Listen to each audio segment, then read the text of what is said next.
അത് ബഹുമാന്യനായ ഉമ്മൻചാണ്ടി സാറിന്റെ ആത്മാവാണ് എന്നാണ് ഞാൻ മനസ്സിലാക്കുന്നത്. കാപട്യമില്ലാത്ത ഒരു രാഷ്ട്രീയ നേതാവായിരുന്നു അദ്ദേഹം.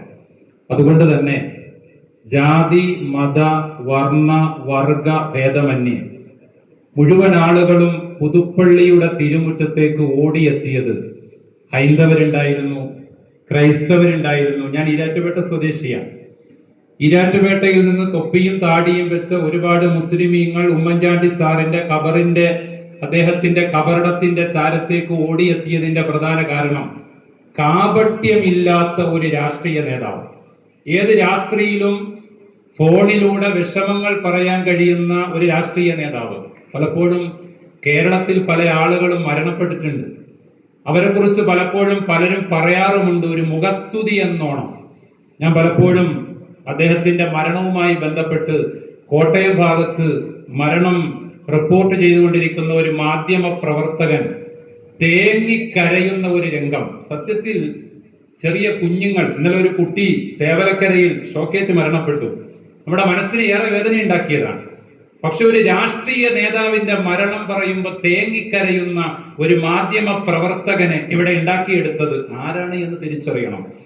ഉമ്മൻചാണ്ടി സാറ് മുഖ്യമന്ത്രിയായിരിക്കുന്ന കാലഘട്ടത്തിൽ അദ്ദേഹത്തിന് എതിരെ ചില പ്രസ്താവനകളും സമരങ്ങളും ഒക്കെ സംഘടിപ്പിക്കുമ്പോൾ മാധ്യമ പ്രവർത്തകരുടെ മുമ്പിൽ ചിരിച്ചുകൊണ്ട് മാത്രം സംസാരിച്ച ഒരു രാഷ്ട്രീയ നേതാവ് ഉമ്മൻചാണ്ടി സാർ അല്ലാതെ മറ്റൊരാൾ കേരളത്തിൽ ഉണ്ടായിരുന്നോ എന്ന് എനിക്ക് സംശയം തോന്നുകയാണ്.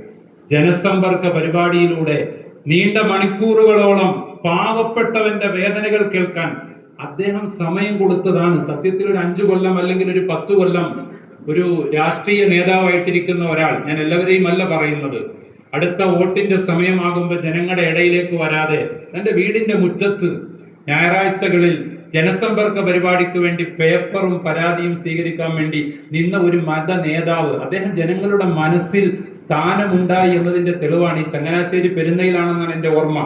ഒരു പിതാവും ഒരു കുട്ടിയും ഉമ്മൻചാണ്ടി സാറിന്റെ ശരീരം ഒന്ന് നേരിട്ട് കാണാൻ ഒന്ന് തുറക്കുമോ എന്ന് ചോദിച്ചുകൊണ്ട് കരഞ്ഞുകൊണ്ടാണ് വന്നത്. സത്യത്തിൽ വാഹനത്തിന്റെ പിറകെ ഓടുന്ന ഒരു രംഗം മാധ്യമ പ്രവർത്തകർ റിപ്പോർട്ട് ചെയ്തിട്ടില്ലേ? കണ്ണിൽ നിന്ന് കണ്ണുനീര് ചാടുക. നിങ്ങൾക്ക് ഓർമ്മയുണ്ടാവും, ഇടുക്കി ജില്ലയിൽ ഉമ്മൻചാണ്ടി കോളനി എന്നൊരു പ്രദേശമുണ്ട്. ആ പ്രദേശത്തിന്റെ പേര് തന്നെ ഉമ്മൻചാണ്ടി കോളനി എന്നാണ്. ആ കോളനിയിൽ ഇപ്പോ ബഹുമാനപ്പെട്ട പിതാവിടെ വിളക്ക് കത്തിച്ചല്ലോ.